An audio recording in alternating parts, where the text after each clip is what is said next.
ধন্যবাদ মন্ডল ভাইকে অত্যন্ত গুরুত্বপূর্ণ বক্তব্য রাখার জন্য। আর বিশেষ করে আজকে আমাদের মঞ্চে আলিঙ্গন করেছেন মৌলভীবাজার জেলা বিএনপি সাবেক সাংগঠনিক সম্পাদক, মৌলভীবাজার জেলা বিএনপির অন্যতম সদস্য জনাব মতিন বক্সকে ওনার গুরুত্বপূর্ণ বক্তব্য রাখার জন্য আমি বিনীতভাবে অনুরোধ করছি। আর বিশেষ করে বিএনপিকে দালাল মুক্ত করার জন্য যে ব্যক্তি মৌলভীবাজার জেলা প্রত্যন্ত অঞ্চলে আজকে চিঠি মেটে চলছে এবং দলকে ঐক্যবদ্ধ করার জন্য সুযোগ করার জন্য প্রতিবন্ধ ইতিমধ্যে উনি অগ্রগণ পালন করছেন। আমার সত্য বড় ভাই মতিন ভাইকে ওনার বক্তব্য রাখার জন্য বিনীতভাবে অনুরোধ করছি।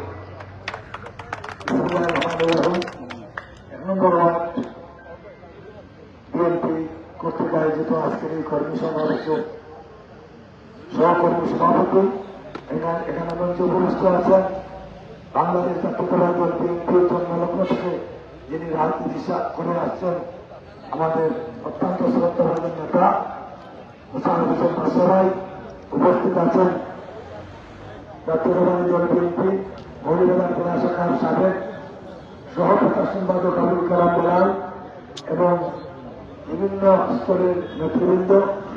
আমার বক্তব্যের শুরুতে বাংলাদেশ জাতীয়তাবাদী দল বিএনপি মৌলভীবাজার জেলা শাখা এবং আমার ব্যক্তিগত পক্ষ থেকে আপনাদের জানাই সংগ্রামী শুভেচ্ছা অভিনন্দন। সম্মানিত উপস্থিতি, রাত অনেক হয়েছে, সম্ভবত 8টার দিকে প্রোগ্রামটা শুরু হয়েছে, অনেক ধৈর্যচ্যুত হয়েছে, বক্তব্য দীর্ঘায়িত করব না। আমরা মৌলভীবাজার জেলা বিএনপি মাস দুয়েক আগে ঘোষিত হয় আমরা অত্যন্ত আশান্বিত হয়েছিলাম যে একই ছাদের নিচে আমরা বিএনপি করব, কিন্তু কালের পরিক্রমা হতাশ না বিধির কথা রাজার খণ্ডন, তো আমরা সেটা করে পারলাম না। প্রথমত আমাদের মধ্যে কিছু দালালের আবির্ভাব হয়েছে। আমরা 25 জনের ভিতরে 19 জন জেলা কমিটির সদস্য আমরা এক সাইডে বললাম আমরা অমুকের নেতৃত্ব মানি না, আমরা মানব না, কারণ পুরা রাজনৈতিক অবস্থান আমাদের কাছে পরিষ্কার নয়। সম্মানিত নেতৃবৃন্দ, 17 বছর আমরা মিটিং করতে পারিনি। এখানে আওয়ামী লীগের মিটিং 2-3বার হয়েছে, 7 এমপির মিটিং হয়েছিল। তো 7 এমপির সাথে যারা ভুলকাবুলতি করেছে হালুয়ার বিভাগ করার জন্য এই 7 দিল্লির সাথে বিএনপির নাম নিজের হাত চিনিয়েছিল, সেই সমস্ত কুলাঙ্গাররা আজকে দল বিএনপি কথা বলে আর বিএনপিতে আসতে যায়, তাদেরকে পরিষ্কার ভাষায় হুঁশিয়ারি দিতে চাই। তোমাদের ভুলকাবুলতি দান্দাবাজির জন্য, দলের আদর্শের জন্য নয়। আমার নেত্রী বেগম খালেদা জিয়াকে গৃহবন্দী রেখে, আমার নেতা তারেক রহমানকে প্রবাসে রেখে 560 জন বিএনপির কর্মীর লাশ গুম রেখে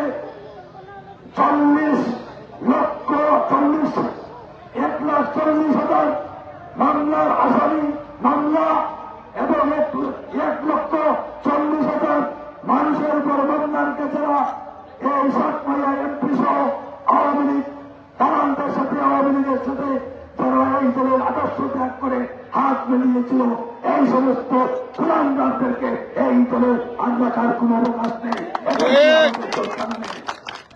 দুষ্ট করছে শূন্য বল অনেক বড়।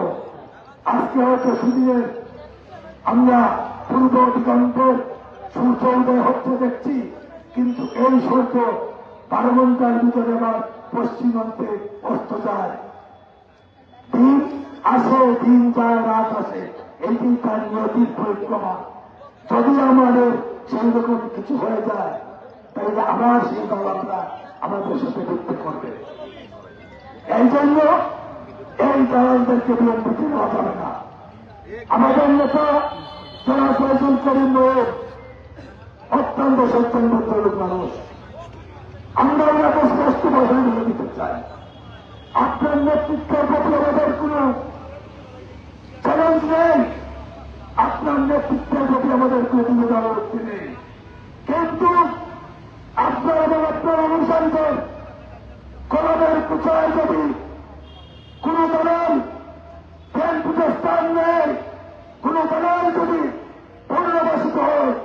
জবাব অবশ্যই আপনাকে দিতে হবে।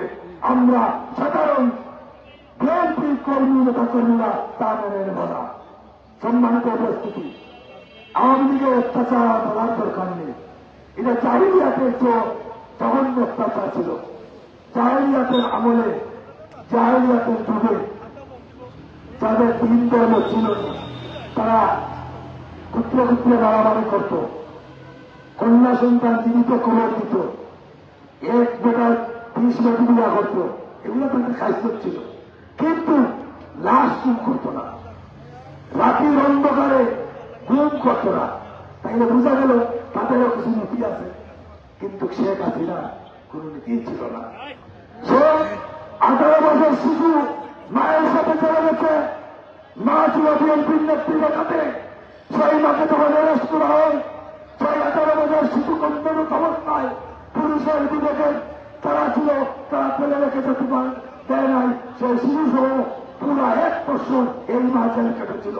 তাইলে শেখ হাসিনারা বলে শিশু নিরাপদ ছিল না। আর আমাদের নেত্রী সহ 80 বছরের উপরে অনেক মানুষ জেলে ছিল। তাইলে বোঝা গেল বুড়াও ছাড়ছে না, বাচ্চারাও ছাড়ছে না। চাহিদা ছিল শেখ হাসিনা। এই জন্য আল্লাহ তাকে বিশ্বাস করেছেন। মানুষের জুলুমের পরিমাণ যখন আকাশ আর জমিনের ফাঁকা থেকে বন্ধ করে হয়ে যায়, তখন আল্লাহ জুলুম কবুল করে আর জালিমের পক্ষে সিদ্ধান্ত দিয়ে দেয় নিশ্চিন্ন করে দাও। এটা হচ্ছে আল্লাহর আল্লাহ। শেখ হাসিনা তার সিদ্ধান্ত পেয়েছে। আমরা বিএনপি আওয়ামী লীগ যাই দল করে সবার একটা চিন্তাধারা আছে, তার আইডিওলজি থাকতেই পারে। এটা তার বাক স্বাধীনতা। কিছুক্ষণ আগে মোল্লা সাহেব বলেছেন 1974 সালে 75 সালে বাকশাল কায়েম করেছিলেন শেখ মুজিবুর রহমান। সব পত্রিকা বন্ধ করে দিয়েছিলেন। একটা পত্রিকা ছিল বাংলার বাণী। স্বাধীন সাংবাদিকরা পরস্পরের সাথে কোলাভিত্তি করেছিল। আজকে যখন অনেক সাংবাদিককে আমরা তাকে নিরক্ষ দাঁড়ানি করেছে 17 বছর আওয়ামী লীগে, তাদেরকে একটু ভালো স্মরণ হলো না যে একটি পত্রিকা রেখে শেখ মুজিব সেদিন সব পত্রিকা বন্ধ করেছিল। আর প্রেস ক্লাবের সম্মুখে বসে টাকা বানা সাংবাদিকরা জীবন এবং জীবিকার চাকরিদের সেদিন কোলাভিত্তি করেছিল। সব দল বিলুপ্ত ছিল। আমাদের নেতা জিয়াউর রহমান সাহেব ক্ষমতায় যখন আসলেন, তখন 1979 সালে সব দলের পারমিশন দিয়ে দিলেন, সব পত্রিকা চালু করে দিলেন। বললেন না, এই দেশের মানুষ সবাই এইখানে কোনো ডিভিশন করা যাবে না। বিএনপি করেন, আওয়ামী লীগ করেন, অসুবিধা নেই। আওয়ামী লীগের ভিতরে 2টা শ্রেণী, একটা হল সমর্থক শ্রেণী, একটা হল নেতৃত্ব শ্রেণী, আরেকটা শ্রেণী আছে জালিম শ্রেণী। আমরা সমর্থকদের সাথে আমাদের কোন সমস্যা নেই। আমরা একটু দিয়ে চাকাবো, এক করে বাজার করবো, আমাদের সমস্যা। একজনের মনে হয় চিন্তা এবং চেতনা সে লালন করতেই পারে, আমি বাধা দেওয়ার কেউ নেই। কিন্তু আবার নেতাদের সাথে কিন্তু এই কত আন্দোলনে যে নেতা লাঠি হাতে নিয়ে চৌমনায় গিয়েছে, যে বিস্তার কর্মী ও আমার ছেলেগুলো ছেলের উপরে গুলি লেগেছিল, অনেকগুলো ছেলেগুলি, ওই ছেলেটা আসলে ভালো হচ্ছে। যারা লিস্ট করে নির্বাচনেই আমাদেরকে ঘুমাতে দেয় না, তাদের সাথে আমাদের কথা আছে। হিসাব শেষ হয় নাই, আস্তে আস্তে শুরু হবে। আমার বাসায় 3 তলায় প্রতিদিন পুলিশ আসতো। ওইখানে গেছে কিন্তু আর ওই সেলুনের তাপস একদিন তারা খুব কথাবার্তা হয়েছে, কয়ে নতুন বছর বাসা হল। এবার আমি জানি না করে সারা দিকে দোকান থেকে এখানে কোথায় বাসা আছে। আমি তো দেখি না, আমি শুনে যাচ্ছি ওই চলাফল আপনি জানি করে এটা আমার হয়েছে। ওই ভাই আমরা এমন কষ্ট দিতে হইলে ওই দোকানদারের মানুষকে কয়েকদিন চাপা চাপি করছে, ওই আমরা চিনি না। এই যে ভাষা তুলেছে তার লোক কিছু একটা তুলে আমরা রাখো, ও তার লোকে আমি হয়েছি আপনি কাজ। আর আমরা তাদেরকে করি এবং তার লোকে যারা শুনতে দাবি করে তারা কিতাবে করতাম আল্লাহ বাকি থাকে হারাম তাদের চুপটাই এবং খুব হারাম। এগুলো আমার দল যদি হতে পারে আমার তারা তার লোকে দেখব। এর লাগে বিএনপি আমরা এবার দল করতে চাই শহীদ জিয়াউর রহমানের আদর্শের লোক। আমার নেতা জিয়াউর রহমান এমনি আসে নাই রাজনীতিতে। 1971 সাল 25শে মার্চ কালো রাত্রি। অনেকেই কালো রাত্রি কি জন্য জানেন? তেলকারত সবেন পাক হানাদার বাহিনী বিশ্ববিদ্যালয়ের ছাত্রছাত্রীদের উপর নির্বিচারে গুলি করে জীবন হত্যা শুরু করলো, সারা টাকা করে অবরুদ্ধ করে ফেলল। আমাদের কমান্ডার যুদ্ধ ময়দানটাই কমান্ডার পাবেনি না গরম চাহিনি, মনে হয় 2 বারিয়ে মাইল লাগছে। আক্রমণ হয়ে যেত মুখের ভালো গিয়া সরকার লেখা সরকার তো লেখা নাকি বাইরে করি। কিন্তু কি দেখলাম, স্বাধীন শেখ মুজিবুর রহমান সাহেব 32 নম্বরে পয়েন্ট টানছিলেন এবং পাকিস্তানি আর্মি লোক করার সাথে সাথে প্লেনে করে ইসলামাবাদের দাওয়াত কবল করে সেদিন ইসলামাবাদের রাজনামা হয়েছিলেন। কোথায় ছিল আপনাদের কমান্ডার হিসেবে? আপনি চেয়েছিলেন পাকিস্তানের প্রধানমন্ত্রিত্ব বাংলাদেশের স্বাধীনতা হয়। আপনি রাষ্ট্রপতির ময়দানে সেদিন বলেছিলেন পাকিস্তান জিন্দাবাদ। সব আমাদের মনে আছে, অনেকের অবশ্য মনে নেই, আমাদের মনে আছে। আর আমার নেতা উনি যখন চলে গেলেন রাজবন্দী হয়ে, জাতি তখন দিশারা হয়ে গেল। কি করবে? মানুষ ছুটাছুটি করছে, নাম না জানা মেজর কেউ চিনত না, নামও জানত না। হাজার হাজার মেজর আছে, জিয়াউর রহমান আলাপ করলে আছে। কিন্তু সেদিন কানে বাসলো, আমি মেজর জিয়া বলছি আপনারা যুদ্ধে চাকরি করুন। চাকরিকারী কথা নয়, যদি এই দেশ স্বাধীনতা না হতো, বাংলাদেশের প্রথম 2 পাকিস্তান মিলে কয়েক কাজ করলে প্রথম যে ব্যক্তির ফাঁসির কাছে ঝুলানো হতো সেই জিয়াউর রহমানকে ঝুলানো হতো। কারণ বিদ্রোহ করার জন্য সেখান থেকে বিদ্রোহ করে নেন, রাষ্ট্রের সাথে সালেন্ডার করছে। সেরকম আমি স্বাধীনতা খুশি না করি, আমি না করি, তোমার মাইন্ডে ইসলাম আমার একটা ভুল করিয়া। কিন্তু জিয়াউর রহমান হয়েছে না যুদ্ধ হওয়ার মতো স্বাধীন করবি, তাই জিয়াউর রহমান কিছুই স্বাধীন না হলে এটা তো জিয়াউর রহমানের নিবেনের সময় আমার নেত্রী কানের চিকিৎসা শুনলে আমেরিকা যায় না। ঠিক শেখ হাসিনা কই আমার দুঃখ পর্দা পাঠিয়ে গেছে, আমি আমেরিকা চিকিৎসা দিতাম। আর আমার নেত্রী লাগে ইসলাম জানাইছে সৌদি আরব থাকি, ওই জায়গা যাইতাম না, ওই দেশে জন্মছি, এই দেশে মারা যাবো। এটা কি আমার নেত্রী? তাইলে আমার নেত্রী আবশ্যিক অবশ্য স্বৈরাচার বিরোধী আন্দোলনে রাজপথে এরশাদের কানাকারি না মেরে যে নেত্রী আবশ্যিক নেতৃত্বের সেখানে অনুষ্ঠিত হয়েছিল সেই নেত্রী হচ্ছে খালেদা জিয়া। তাই তো 91 বাংলাদেশের মানুষ বাংলাদেশের প্রধানমন্ত্রী বানিয়েছিল। আর এইবার শেখ হাসিনা সুখরা সুলতানিয়া বাড়ছে, ঠিক শহীদেরও বাড়ছে। আসলে সাহস আমরা ওদের কমিশনার থাকতে যাচ্ছি, এও আসছে। এটা হইল এটা বলে বাচ্চা থেকে না হয়েছে মনে হয় বিপ্লবী ভর্তি করছে, আমরা এগুলো তৈরি করে গেল।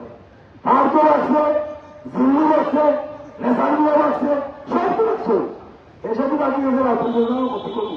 ঠিক শুক্রবারে কেন আজও গিয়া ঠিকায় হতিস করে ওর ভাইরা হতিস করিয়া লেখুন করবে লেখো বানিয়ে যাও শেখ হাসিনা লোকের গেলে লেখো পোহানো জড়িত আছে। মসজিদ মন্দির হিংসাকে গ্রাম হাট বাজার এমন কোন স্থান নেই এই আওয়ামী লীগের জেলার কমান্ডাররা সেদিন দখলের রাজ্য কায়েম করে দেয়। কি হিন্দু বলেন আর কি মুসলিম বলেন, বাক স্বাধীনতা একদম স্তব্ধ করে দেওয়া হয়েছিল।